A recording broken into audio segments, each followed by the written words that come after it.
काही लोकांसाठी जीवनच एक शाप आहे. माझा जन्म हाच माझा घातक अपघात आहे. ही वाक्य आहेत रोहित वेमुलाच्या शेवटच्या पत्रातली. 17 जानेवारी 2016 रोजी हैदराबाद विद्यापीठात PhD करणाऱ्या रोहित वेमुलानं स्वतःचं जीवन संपवलं. आंबेडकराईट स्टुडंट्स असोसिएशनचा भाग असणाऱ्या रोहितनं कॅम्पसमधल्या जातीयवादी भेदभावावर आवाज उठवला. यावर उत्तर म्हणून विद्यापीठानं त्याची फेलोशिप बंद केली. काही महिन्यात डिसेंबर 2025 मध्ये रोहितला त्याच्या 5 इतर मित्रांसोबत निलंबित करण्यात आलं. यानंतर एकाच महिन्यात रोहितनं निराश होऊन त्याचं जीवन संपवलं. त्याच्या शेवटच्या पत्रात त्याला कार्ल सेगनसारखा लेखक बनायचं आहे असं लिहिलं होतं. मीडिया वन टीव्हीचे पत्रकार राजीव रामचंद्रन यांनी हे पत्र सेगन यांच्या पत्नी ॲन यांना पाठवलं. त्यावर प्रतिक्रिया देताना ॲन यांनी विचारलं होतं, मला सांगा राजीव, रोहितच्या गोष्टीकडे वेधलं गेलेलं सगळ्यांचं लक्ष या घटनेची क्रॉनिक पुनरावृत्ती होणं थांबवू शकेल का? गेल्या काही वर्षात सतत समोर येणाऱ्या उच्च शिक्षण संस्थांमधल्या जातीयवादी भेदभावाच्या घटना आणि त्यावर उपाय म्हणून आलेल्या नियमांना झालेला तीव्र विरोध यावरून ॲन यांच्या प्रश्नाला आपण सकारात्मक उत्तर देऊ शकू असं वाटत नाही. नमस्कार, मी प्राजक्ता आणि मेड सिंपलच्या आजच्या भागात आपण विद्यापीठ अनुदान आयोगानं म्हणजेच UGCनं उच्च शिक्षण संस्थांमधला जातीय भेदभाव रोखण्यासाठी आणलेले हे नवीन नियम, त्यांची पार्श्वभूमी, त्यानंतर त्यांना झालेला जनरल कॅटेगरीच्या विद्यार्थी संघटनांचा विरोध आणि सर्वोच्च न्यायालयानं त्यांच्यावर आणलेली स्थगिती याविषयी समजून घेणार आहोत. भारतातल्या उच्च शिक्षण संस्थांमध्ये जातीयवादी भेदभाव ही एक जुनी आणि गंभीर समस्या आहे. फक्त घटनेनं समानतेचा अधिकार दिलेला असला तरी प्रत्यक्षात दलित, आदिवासी आणि OBC विद्यार्थ्यांना अनेक प्रकारच्या भेदभावाचा सामना करावा लागतो. UGCनं संसद आणि सर्वोच्च न्यायालयाला दिलेल्या माहितीनुसार 2019-20 मध्ये भारतातल्या उच्च शिक्षण संस्थांमधून जातीयवादी भेदभावाच्या 173 तक्रारी होत्या, तर 2023-24 मध्ये त्या 378 पर्यंत वाढल्या. म्हणजे फक्त 3 वर्षांमध्ये अशा तक्रारींमध्ये तब्बल 118% वाढ झाली. 2023 मध्ये राज्यसभेत प्रस्तुत झालेल्या माहितीनुसार 2019 ते 2021 दरम्यान दलित, बहुजन, आदिवासी समूहांमधल्या 98 विद्यार्थ्यांचा देशातल्या IIT, IIM, आयसर यासारख्या नामांकित उच्च शिक्षण संस्थांमध्ये शिक्षण घेत असताना आत्महत्येनं मृत्यू झाला. याआधी आणि या दरम्यान सुद्धा जातीयवादी भेदभावामुळे निराश होऊन आत्महत्या केलेल्या अनेक विद्यार्थ्यांची उदाहरणं आपल्या समोर आहे. मघाशी उल्लेख केलेलं रोहितचं उदाहरण त्यातल्या सगळ्यात मोठ्या घटनांपैकी एक ठरलं. रोहितच्या आत्महत्येनंतर देशभरात उच्च शिक्षण संस्थांमधल्या जातीयवादी भेदभावाविरोधात आवाज उठवला गेला. त्याच्या मृत्यूला ही आत्महत्या नसून संस्थात्मक हत्या आहे असं म्हटलं जातं. मात्र त्यानंतर 2019 मध्ये आणखी एक मोठी घटना मुंबईच्या नायर हॉस्पिटलमध्ये घडली, जिथं 26 वर्षांच्या पायल तडवी या आदिवासी विद्यार्थिनीनं तिच्या सिनियर्सकडून झेलावे लागणारे जातीयवादी अपमान, टोमणे आणि अलगावाला कंटाळून आत्महत्या केली. पायल स्त्री रोग आणि प्रसूती या विषयात MD करत होती. तिच्या कुटुंबियांच्या म्हणण्यानुसार हेमा आहुजा, भक्ती मेहरे आणि अंकिता खंडेलवाल या 3 सिनियर डॉक्टर्सनी तिच्यावर जातीय भेदभाव, अपमानास्पद टिप्पण्या, रॅगिंग आणि सतत मानसिक छळ केला, ज्यामुळे तिनं आत्महत्या केली. या प्रकरणात 3ही सिनियर डॉक्टर्सवर आत्महत्येला प्रवृत्त केल्याचा SC/ST अत्याचार प्रतिबंधक कायद्याअंतर्गत आणि इतर कलमांतर्गत गुन्हा दाखल झाला असून त्याचा खटला न्यायालयात अजूनही सुरू आहे. पायल तिच्या कुटुंबातलीच नाही, तर तिच्या तडवी भिल्ल या समूहातली पहिली डॉक्टर होती. IIT दिल्लीच्या 2019च्या अभ्यासानुसार 75% दलित आणि आदिवासी विद्यार्थ्यांना उच्च शिक्षण संस्थांमध्ये जातीयवादी टोमण्यांचा सामना करावा लागतो. विद्यार्थ्यांना वर्गामध्ये वेगळं बसवणं, मार्क्स कमी देणं, ग्रुप प्रोजेक्ट्समध्ये सामील न करणं किंवा सोशल इव्हेंट्सपासून वगळणं असे प्रकार सर्रास होताना दिसतात.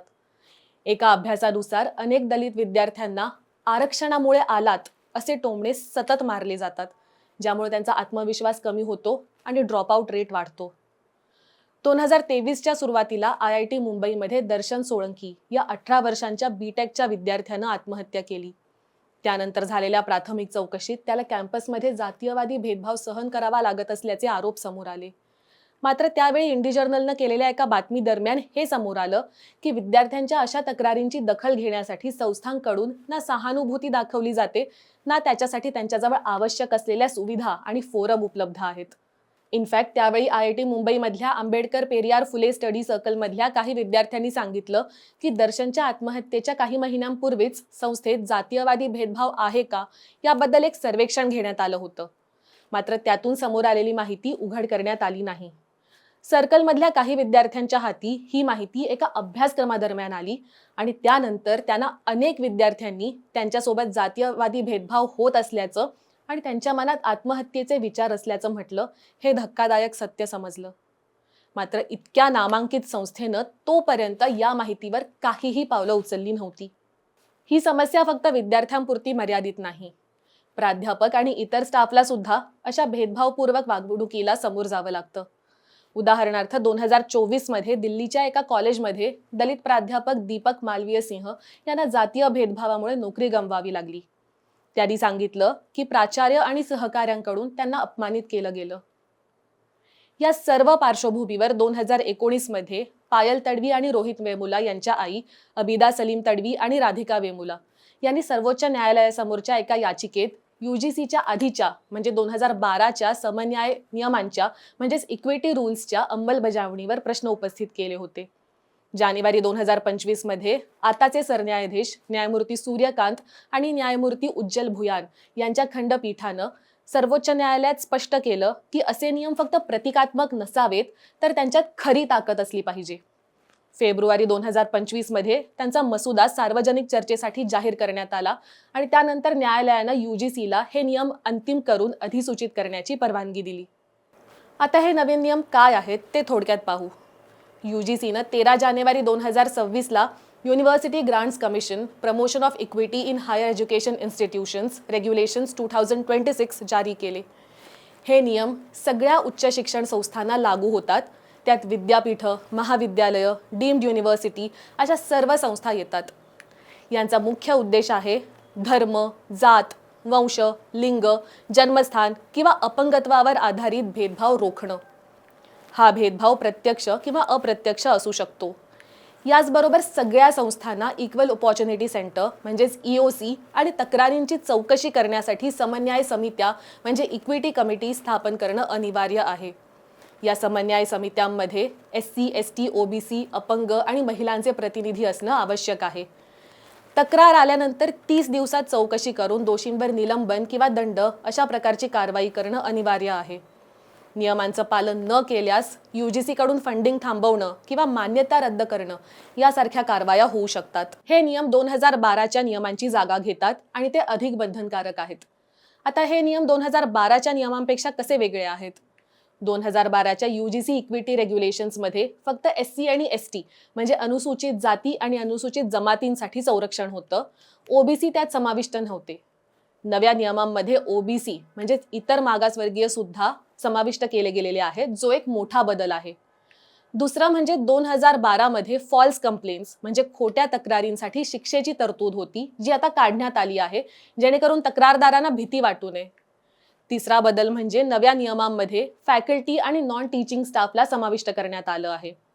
चौथं म्हणजे EOC आणि समन्याय समित्या आता अनिवार्य केल्या गेल्या आहेत आणि शिक्षा अधिक कठोर आहेत.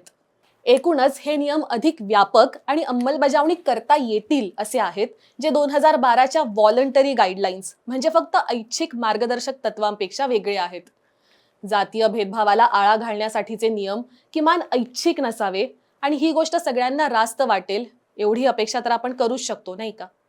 मात्र असं झालं नाही. हे नियम आणल्यानंतर लगेचच वादंग उठलं. देशभरात विशेषतः उत्तर भारतातल्या जनरल कॅटेगरीच्या विद्यार्थ्यांकडून आणि गटांकडून याला मोठा विरोध झाला. का? मुख्य कारण आहे जातीयवादी भेदभावाची व्याख्या. Caste based discrimination SC, ST, OBC विरोधात परिभाषित केलं आहे. मग जनरल कॅटेगरीच्या विद्यार्थ्यांना जातीयवादी भेदभाव झाला तरी संरक्षण नाही का असं विचारत हे चुकीचं असल्याचा युक्तिवाद या गटांनी केला. दुसरा म्हणजे खोट्या तक्रारी विरोधात संरक्षण नसल्याचा दावा करत त्यामुळे या नियमांचा गैरवापर होऊ शकतो असं म्हणत विद्यार्थ्यांनी या नवीन नियमांना विरोध केला. एकूणातच अशा तक्रारींसाठी या नियमांची गरज नाही, हे नियम जनरल कॅटेगरी मधल्या मुलांना वगळणारे आहेत असा या आंदोलनकर्त्यांचा सूर उमटला. या आंदोलनकर्त्यांमध्ये आघाडीवर असणाऱ्या संघटनांपैकी एक सवर्ण सेना नावाची संस्था सुद्धा होती.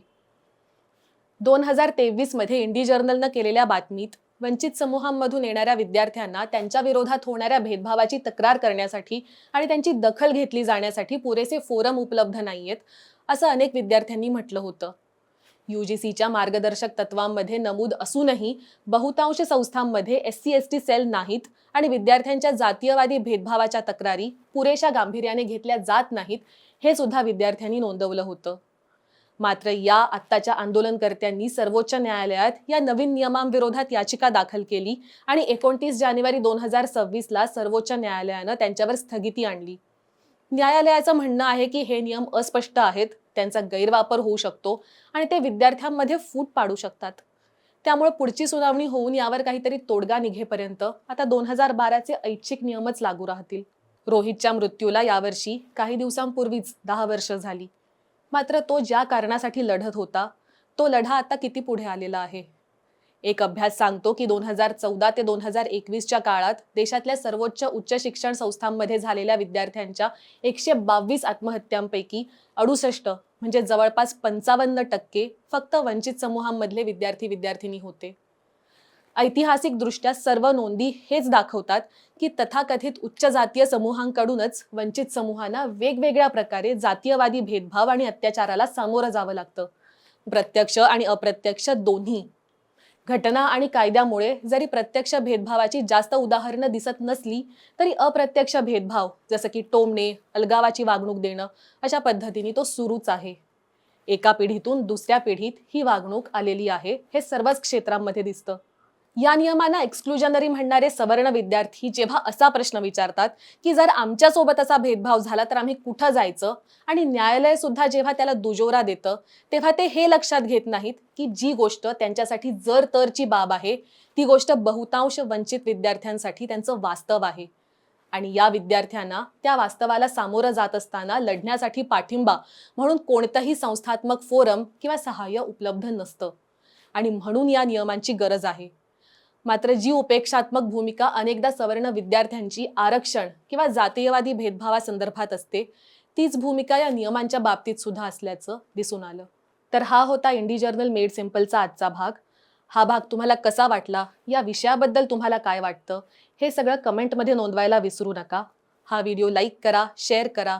या प्रकारचे अनेक व्हिडिओज, अनेक मुलाखती आम्ही आमच्या या चॅनलवर केलेल्या आहेत, त्यामुळे त्या नक्की पहा. हे चॅनल सबस्क्राईब करा आणि पाहत रहा इंडी जर्नल.